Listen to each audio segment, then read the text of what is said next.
বৈষম্যবিরোধী ছাত্র আন্দোলন আসলে গণঅভ্যুত্থানের একটা প্ল্যাটফর্ম। এটা শুধুমাত্র একটা ব্যানার কিংবা আন্দোলনের প্ল্যাটফর্ম নয়, এটা এমন একটা সংগঠন, এমন একটা ব্যানার যেখানে আসলে বাংলাদেশের সকলে দলমত নির্বিশেষে রাজনৈতিক পরিচয় ভুলে সবাই একাত্মতা ঘোষণা করেছে এবং এই ব্যানারের ছায়াতলে এসে সবাই আসলে নিজের জানকে কোরবান করেও রাজপথে আন্দোলন সংগ্রাম করেছে। সেই জায়গা থেকে নতুন করে বৈষম্যবিরোধী ছাত্র আন্দোলন কাউন্সিলের মাধ্যমে নতুন নেতৃত্ব পেয়েছে। এখন আমাদের সামনে অনেকগুলো চ্যালেঞ্জ আছে, তার মধ্যে আমরা জুলাই সনদ, তারপর হচ্ছে আহত শহীদ পরিবারদের পুনর্বাসন এবং সংস্কারের প্রশ্ন এবং এছাড়াও আরও বহুমুখী কর্মসূচির মাধ্যমে আমরা আসলে সামনের দিকে আগাতে চাচ্ছি এবং এই বিষয়গুলোকে সর্বোচ্চ প্রাধান্য দিয়ে আমরা সামনের দিকে আগাবো। আমরা আসলে দীর্ঘ সময় একটা লম্বা সময় আসলে বৈষম্যবিরোধী ছাত্র আন্দোলন নেতৃত্ব শূন্য অবস্থায় ছিল। সেই জায়গা থেকে আমরা নানাবিধ অভিযোগ পেয়েছি আমাদের ইউনিট কমিটিগুলোর ক্ষেত্রে, জেলা মহানগর কিংবা ক্যাম্পাস ইউনিট কমিটিগুলোর ক্ষেত্রে আমরা নানা অভিযোগ পেয়েছি এবং সেই অভিযোগের বিষয়গুলোকে আমরা আসলে সঠিকভাবে সুষ্ঠু তদন্তের আওতায় নিয়ে আসার জন্য আজকে এই অনুষ্ঠানে আমরা আনুষ্ঠানিকভাবে ঘোষণা করেছি যে একটা আর্থিক স্বচ্ছতা কমিটি গঠন করা হবে। এই কমিটি 15 কার্যদিবসের মধ্যে একটা শ্বেতপত্র প্রদান করবে এবং এর মাধ্যমে আমরা আসলে এই অভিযোগগুলো বিষয়ে আসলে একটা তদন্তের মাধ্যমে একটা সিদ্ধান্ত গ্রহণের জায়গায় পৌঁছাতে পারবো আশা করি এবং এই তদন্ত কমিটি আসলে আমাদেরকে একটা সঠিক রূপরেখা দান করবে বলে আশা করি। আসলে আপনারা জানেন যে আমাদের জুলাই আগস্টে আমরা ঐতিহাসিক সেই ফেসিজমকে সরিয়ে আমরা নতুন বাংলাদেশে আমরা দাঁড় করিয়েছিলাম।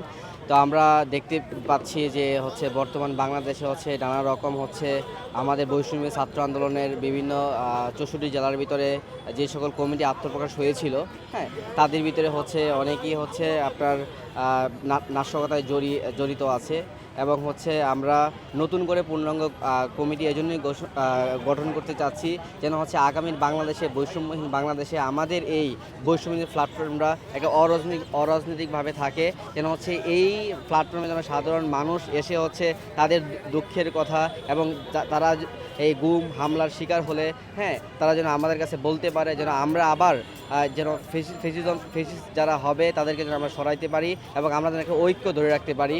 এবং আমরা এরই সাথে বলতে চাই আমাদের এই বৈষম্যের প্ল্যাটফর্ম প্রাইভেট, পাবলিক এবং জাতীয় বিশ্ববিদ্যালয় থেকে মাদ্রাসা, স্কুল প্রত্যেকটা সেক্টর থেকে তাদেরকে তুলে নিয়ে স্টক হোল্ডার থেকে তুলে নিয়ে এসে আমাদের এই পূর্ণাঙ্গ কমিটি আমরা প্রকাশ হবে ইনশাল্লাহ।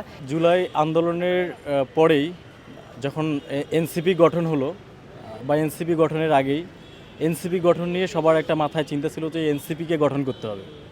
তো এরই প্রেক্ষিতে যারা বৈষম্যবিরোধী ছাত্র আন্দোলনের প্ল্যাটফর্মে কাজ করছিল তাদেরকে নানাভাবে করছিল যেন তাদের জন্য কাজকর্মকে ধূলিসাৎ করে তারা যেন আমাদের বৈষম্যবিরোধী ছাত্র আন্দোলনের প্ল্যাটফর্মটাকে নষ্ট করতে চায়।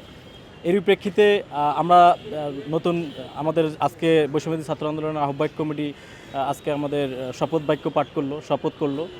তো এই শপথ করার মাধ্যমে আমরা নতুন একটা প্ল্যাটফর্মের মাধ্যমে নতুন একটা রাজনীতির মধ্যে আমরা পৌঁছে গেলাম, যেটার কারণে এখন আমরা সামনে চিন্তা ভাবনা করতেছি যে যারা এই আন্দোলনের স্টেক হোল্ডার হিসেবে কাজ করছে তাদেরকে আমরা আবার একত্রিত করব। আমরা একত্রিত করে যারা জুলাই আন্দোলনের সঙ্গে সংযুক্ত ছিল এবং তাদের নৈতিক স্খলনের নানা অনিয়মের আমরা মিডিয়াতে দেখতে পেয়েছি, এগুলো যেন পরবর্তীতে না ঘটে এই জন্য আমাদের কয়েকটা লিয়াজু কমিটি গঠন করা হয়েছে।